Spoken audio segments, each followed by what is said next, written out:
तो ये है एसर एस्पायर A7 1579G।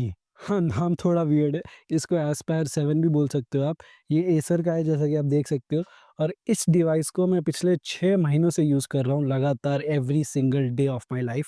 अगर आप अपना पहला लैपटॉप या इनफैक्ट इसी लैपटॉप को लेने का सोच रहे हो तो इस वीडियो को पूरा एंड तक देखना, हर एक चीज़ डिटेल में बताऊँगा। अब स्टार्टिंग से बोलूँ तो बॉक्स में आपको सिर्फ एक 150 वॉट का चार्जर और ये लैपटॉप मिलेगा। अब इसका बिल्ड मटेरियल पॉलीकार्बोनेट है, पूरा प्लेन लैपटॉप है, ऊपर से नीचे तक एकदम ब्लैक, एकदम क्लासी दिखता है ये। लेकिन उसके साथ-साथ ये फिंगरप्रिंट्स बहुत जल्दी पकड़ता है। अगर आपके थोड़े बहुत ऑयली हैंड्स हैं या फिर आप कुछ खा पी के इसको यूज़ कर रहे हो तो फिर ये बहुत जल्दी फिंगरप्रिंट पकड़ेगा। और बिल्ड क्वालिटी की अगर मैं बात करूँ तो ओवरऑल काफ़ी डिसेंट है, अच्छी है। इस प्राइस पॉइंट पे इसके हिसाब से बिल्ड क्वालिटी इसकी ठीक है। चारों तरफ से लैपटॉप चिल्ला-चिल्ला के बोल रहे हैं कि भाई ये एक एसर एस्पायर का लैपटॉप है। अब इस लैपटॉप का वेट 2.1 केजीज़ है, जो कि ज़्यादा पोर्टेबल नहीं है लेकिन फिर भी उतना भी हेवी नहीं है, कंसीडर करो कि आप गेमिंग लैपटॉप लेके चल रहे हो तो। अब कंपनी इसका वेट 1.99 केजी क्लेम करती है, लेकिन वो शायद इसका जो 2050 वाला वर्जन है आरटीएक्स वाला उसका हो सकता है। सिर्फ लैपटॉप का वेट यहाँ पे 2.1 केजीज़ है, और अगर आप चार्जर भी कैरी करते हो साथ में तो 2.6 2.7 केजीज़ के आसपास आता है। तो ये एक जैम पैक डिवाइस है जिसमें Intel core i5 13420H processor आता है। तो ये एक 8-12 थ्रेड्स वाला प्रोसेसर है जिसमें 4 ई कोर्स और 4 पी कोर्स है। पी और ई कोर्स का अगर आपको नहीं पता है, पी कोर्स मतलब परफॉर्मेंस और ई मतलब एफिशिएंसी कोर्स। सिंपल वर्ड्स में कहूँ तो ये आपके लैपटॉप की परफॉर्मेंस जज करने में हेल्प करते हैं और इसके हिसाब से परफॉर्मेंस बढ़िया है। और जो ग्राफिक्स कार्ड हमें इसके अंदर मिलता है वो है 3056 जीबी वाला, जो 75 वॉट टीजीपी के साथ आता है। इसमें आपको 512 जीबी की एसएसडी मिलती है और 16 जीबी की रैम मिलती है, लेकिन रैम आपको मिलती है LPDDR4 और वो भी सिंगल चैनल में मिलती है। इसको अगर आपको एक्सपैंड करवाना है तो आप 32 जीबी तक करवा सकते हो, 16 जीबी की एक और लगा के। और मेरा सजेशन है, अगर आप हैवी इंटेंसिव काम करते हो जैसे गेमिंग कर रहे हो, वीडियो एडिटिंग कर रहे हो या फिर कोई भी ऐसा सॉफ्टवेयर चला रहे हो, तो उसके लिए आप एक और 16 जीबी की रैम एडिशनली लगवा लेना। लेकिन जो भी मैं आपको परफॉर्मेंस टेस्ट दिखाऊंगा वो मैं आपको 16 जीबी पे ही दिखाऊंगा, क्योंकि उसी के साथ ये लैपटॉप आया था। और हाँ, जो एसएसडी एक्सपेंडेबल वाली बात थी, ये सिर्फ जेन 3 वाली एसएसडी सपोर्ट करता है, जेन 4 वाली नहीं करेगा। तो उस हिसाब से अगर आप एसएसडी बढ़ाने की सोच रहे हो तो ये चीज ध्यान में रखना। और बेसिक कनेक्टिविटी की बात करूं तो वाईफाई 6 और ब्लूटूथ 5.2 आपको मिल जाता है इसमें। इसमें एमएस ऑफिस नहीं आता तो आपको जो है एडिशनली वो खरीदना पड़ेगा। अब बात करते हैं परफॉर्मेंस की। अब परफॉर्मेंस में मैं आपके स्क्रीन पे कुछ बेंचमार्क शो कर रहा हूँ। इन बेंचमार्क्स को आप आराम से पॉज करके देख लो। इसमें जैसा कि आप देख सकते हैं अलग-अलग तरीके के बेंचमार्क्स मैं आपको करंटली दिखा रहा हूँ। तो ये सारे बेंचमार्क स्कोर्स थे और इन बेंचमार्क स्कोर्स के हिसाब से भाई ये लैपटॉप बिल्कुल बढ़िया चलता है। इसमें जो आपके वीडियो एडिटिंग और फोटोशॉप वाले टूल्स हैं वो तो चलेंगे ही चलेंगे, लेकिन उसके साथ-साथ अगर आप गेमिंग भी करना चाह रहे हो तो उसको भी अच्छे लेवल तक कर सकते हो। अब बिल्कुल हाई एंड लेवल की गेमिंग तो नहीं कर सकते, लेकिन उस पर थोड़ी देर में आते हैं। अब सिर्फ वीडियो एडिटिंग की अगर मैं बात करूँ जिसके लिए मैंने इस लैपटॉप को खरीदा था, तो मेरे हिसाब से भाई इसमें जो है आपको बहुत बढ़िया परफॉर्मेंस निकाल के दे देता है ये। इसमें मैं प्रीमियर प्रो, आफ्टर इफेक्ट्स सारे सॉफ्टवेयर चलाता हूँ, लेकिन हाँ, हेवी सॉफ्टवेयर जैसे कि ब्लेंडर वगैरह हो गए उसमें जो है सिर्फ बहुत बेसिक काम कर सकते हो आप। आपको मल्टी लेयर एडिटिंग करनी है 1080p में तो वो ही आराम से कर देगा, 4K में भी कर देगा, लेकिन 4K में थोड़ा बहुत अटक सकता है इसमें। लेकिन फिर से वही बात, अगर आपको बहुत हेवी एनिमेशंस क्रिएट करने हैं, मल्टीपल लेयर्स पे अगर आपको करना है तो उसके लिए ये इतना ऑप्टिमम नहीं है। और मैं फिर से आपको कहना चाहूंगा कि अगर आपको हेवी काम करना है तो थोड़ा बजट बढ़ाओ या फिर अपना पीसी बिल्ड करो, क्योंकि ये वाला लैपटॉप वीडियो एडिटिंग और फोटोशॉप तो बड़े आराम से हैंडल कर लेगा, लेकिन 3D मॉडलिंग में इसको दिक्कत आ सकती है। और हाँ, एक जरूरी चीज, अगर आपको इस लैपटॉप का बेस्ट परफॉर्मेंस निकलवाना है तो इसको आपको प्लग इन करके रखना पड़ेगा। अगर आप इसे प्लग आउट कर दोगे तो इसकी बैटरी तो बहुत जल्दी जाएगी, आपको परफॉर्मेंस में भी ये काफ़ी ऊँच-नीच कर सकता है। एक बार मैं कहीं पे जा रहा था तो ये प्लग्ड इन नहीं था, तो उसमें मैं वीडियो एडिटिंग कर रहा था थोड़ी बहुत। बैटरी तो जल्दी जा ही रही थी, लेकिन ये जो क्लिप्स का प्रीव्यू है ना, वो भी नहीं लोड कर पा रहा था। तो ये वाली चीज़ आप ध्यान रखना कि इसको हमेशा प्लग इन करके चलना, ताकि आप इसकी बेस्ट परफॉर्मेंस एन्जॉय कर सको। अब अगर गेमिंग परफॉर्मेंस की बात करूँ तो यार गेमिंग परफॉर्मेंस इसकी बढ़िया है। इसमें जो आप वैलोरेंट, जीटीए 5 जैसे कोई भी गेम्स आप आराम से खेल सकते हो।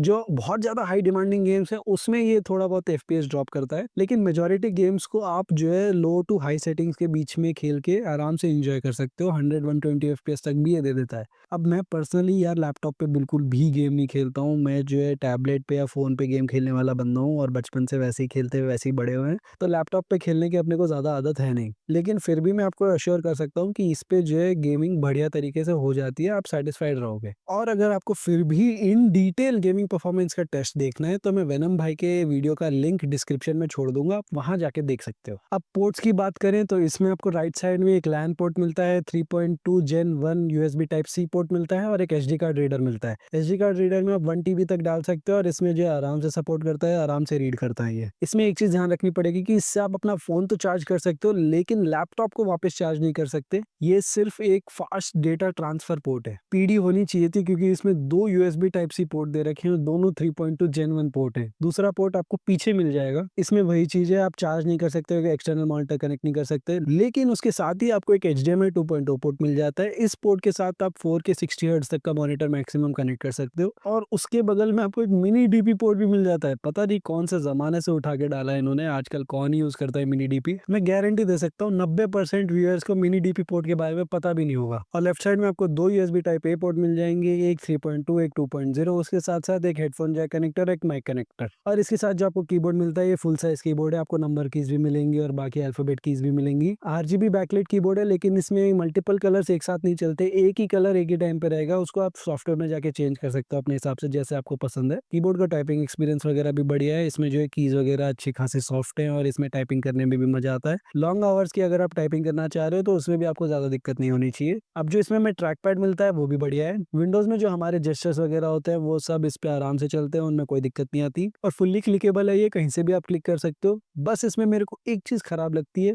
वो ये है कि इसकी जो बिल्ड क्वालिटी है वो मेरे को उतनी सॉलिड नहीं लगती है और इसमें जो कई एरियाज पे ना आप क्लिक भी नहीं कर सकते। जैसे कि आप देख रहे हो यहाँ पे मैं क्लिक कर रहा हूँ लेकिन क्लिक हो नहीं रहा है। ऑब्वियसली आप टैप कर सकते हो, लेकिन फिर भी मेरे को जो क्लिक करने की कभी कभी आदत हो जाती है, तो उस चीज में मेरे को थोड़ा बहुत डिसअपॉइंटिंग लगता है ये। अब डिस्प्ले की बात कर ली जाए तो ये एक 15.6 इंच का 144 हर्ट्ज 1080p डिस्प्ले इसकी बढ़िया है। इसमें अगर आप गेमिंग वगैरह करना चाह रहे हो या फिर कंटेंट कंज्यूम करना चाह रहे हो तो उसमें आपको कोई दिक्कत नहीं आएगी। बस ये है कि कभी अगर आप इसको बाहर ले जाके काम करने का सोच रहे हो कि भाई मैं बाहर ले जाके पार्क में बैठ के काम करूंगा और वहाँ बहुत ज्यादा धूप है, तो इसकी ब्राइटनेस आपको कम फील हो सकती है क्योंकि इसकी brightness max to max 250 to 60 nits तक ही है बस। और इसमें एसआरजीबी भी सिर्फ 69 या 70% तक ही है, उससे ज्यादा नहीं है। तो अगर आप प्रोफेशनल फोटोग्राफी वीडियो एडिटिंग वगैरह करना चाह रहे हो जिसमें कलर ग्रेडिंग वगैरह का काम भी रहता है, तो उसके लिए मैं पर्सनली तो मॉनिटर लगा के करता हूँ, क्योंकि अगर मैं सिर्फ लैपटॉप की स्क्रीन को देख के करूंगा तो उतना अच्छा रिजल्ट मेरे को नहीं मिलेगा। तो अगर आपको भी इसमें कलर ग्रेडिंग का काम करना हो तो इसमें मेरा सजेशन आपको रहेगा कि आप भी एक्सटर्नल मॉनिटर लगा के ही करना। लेकिन एक चीज ध्यान रखना कि इस प्राइस पॉइंट पे आपको कुछ ना कुछ सेक्रीफाइस करना पड़ेगा। अगर आपको अच्छी परफॉर्मेंस चाहिए तो डिस्प्ले उतना खास नहीं मिलेगा, अगर आपको डिस्प्ले अच्छा चाहिए तो परफॉर्मेंस उतनी खास नहीं मिलेगी, अगर आपको बैटरी लाइफ बढ़िया चाहिए तो फिर आपको परफॉर्मेंस अच्छी नहीं मिलेगी। अब इसकी अगर बैटरी परफॉर्मेंस में आपको बताऊं तो अगर आप इस पे वीडियो एडिटिंग या फिर जो भी हैवी काम कर रहे हो, अगर आप कंटिन्यूअसली विदाउट पावर कर रहे हो तो आप 2 से 3 घंटे का बैटरी बैकअप एक्सपेक्ट कर सकते हो इस चीज से। लेकिन अगर आप वीडियो वगैरह देख रहे हो, गाने वगैरह सुन रहे हो या फिर बेसिक गूगलिंग वगैरह कर रहे हो तो उसमें आपको थोड़ी सी और बैटरी मिल जाएगी, उसमें आप 4 से 5 घंटे के आसपास कहीं एक्सपेक्ट करके चलो। मैं आपको फिर से याद दिला दूं, इस प्राइस पॉइंट पे अगर आपको कुछ ज्यादा चाहिए तो दूसरी चीज ऑटोमेटिक कम होगी ही।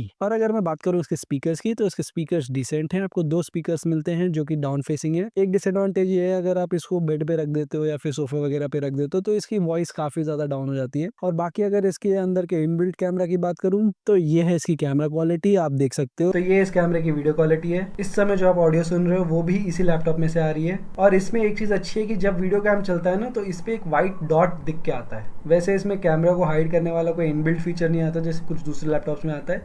लेकिन हाँ, एक चीज ध्यान रखना कि ये पूरा एक वेल लिट सिचुएशन है, इसमें जो है यहाँ पे 2 बड़ी बड़ी लाइटें लगी हुई है तब मैं ऐसा दिख रहा हूँ। अगर मैं आपको नॉर्मल हाउस लाइट में दिखाऊं तो इसमें थोड़ा सा आपको इम्पैक्ट दूसरा मिल सकता है। ये इसका इनबिल्ट वेबकैम है, जब सामने सिर्फ एक ट्यूबलाइट जल रही है और मैं नॉर्मल ये इसका जो ऑडियो है वो इसके माइक से ही आ रहा है आपको, तो ये जो क्वालिटी आप देख सकते हो ये उतनी खास नहीं है। तो इसलिए अगर आप इसका वेबकैम यूज़ करना चाहते हो या फिर अगर आपको इसको मीटिंग्स वगैरह के लिए यूज़ करना है तो मेरा रिकमेंडेशन रहेगा कि भाई इसमें आप जो है एक एक्सटर्नल वेबकैम लगवा लेना, या कई ऐप्स भी आते हैं जिनसे आप अपने फ़ोन को वेबकैम की तरह यूज़ कर सकते हो तो वो यूज़ कर लेना, क्योंकि इसका इनबिल्ट वाला तो आप देख सकते हो उतना कोई खास नहीं है। अच्छाइयाँ तो बहुत होली, लेकिन कुछ खामियों की भी बात कर लेते हैं। सबसे पहला तो यार जो इसका ये कलर है या फिर जिस भी मटेरियल से ये बना हुआ है, मैं अपनी चीज़ों को बहुत ज़्यादा संभाल के रखता हूँ, मतलब उनको मैं बहुत केयरफुली हैंडल करता हूँ, बहुत केयरफुली यूज़ करता हूँ। लेकिन फिर भी पता नहीं कैसे इस लैपटॉप के ऊपर स्क्रैचेस आ गए हैं। एक कोने में तो इतनी गंदी तरह स्कफिंग हो रखी है, वो जो है काफ़ी वियर्ड लगती है देखने में। तो ये एक चीज़ लगी मेरे को थोड़ा सा डेलिकेट है। अगर मेरे पास फिर से ऑप्शन होता तो मैं कोई दूसरा कलर चूज़ करता ताकि उसमें फिंगरप्रिंट्स कम दिखें और स्क्रैचेस वगैरह आए तो भी उतने प्रॉम्प्टली ना दिखें वो। एक और चीज़ मेरे को ये लगती है कि थोड़े बहुत और पैसे डाल के और बेटर डिस्प्ले का लैपटॉप ले लेता, तो ये मेरे को एक्सटर्नल मॉनिटर वाला कंस्ट्रेंट हर जगह ना होता। बस ये 1-2 चीज़ें ही लगती है मेरे को, बाकी ये लैपटॉप एकदम मस्त है। अगर आप स्टूडेंट हो, बैचलर हो, बिगिनर हो या आपका बजट टाइट है, तो उनके लिए ये लैपटॉप बेस्ट रहेगा, क्योंकि इसमें आप एंट्री लेवल के काम सारे ही कर सकते हो ऑलमोस्ट। इसमें आपकी बढ़िया गेमिंग हो जाएगी, आपकी वीडियो एडिटिंग स्किल्स आप अच्छे से पॉलिश कर सकते हो। अगर आपको फोटोशॉप सीखना है तो वो भी आप इसमें बड़े आराम से सीख सकते हो। बाकी ब्राउजिंग वगैरह के टास्क तो ये बड़े आराम से हैंडल कर ही लेता है। तो ये लैपटॉप उन्हीं लोगों के लिए है। लेकिन अगर आप एक प्रोफेशनल हो, आप काफी टाइम से सीखते आ रहे हो, आप करते आ रहे हो, आपको काफी एक्सपीरियंस है चीजों का, या फिर आपको हाई एंड गेम्स खेलने, बेस्ट सेटिंग्स पे बेस्ट परफॉर्मेंस आपको चाहिए, तो उस केस में या तो आप प्रीडेटर की तरफ या फिर अपनी खुद की पीसी बिल्ड करने की तरफ जा सकते हो। तो होपफुली मैंने आपके सारे क्वेश्चंस और डाउट्स क्लियर कर दिए होंगे। जस्ट इन केस अगर मेरे से फिर भी कुछ भी रह गया हो तो आप कमेंट करके पूछ लेना। और वीडियो अगर आपको हेल्पफुल और इन्फॉर्मेटिव लगी हो तो चैनल को सब्सक्राइब जरूर कर लेना। चलो मिलेंगे आपसे अगली वीडियो में।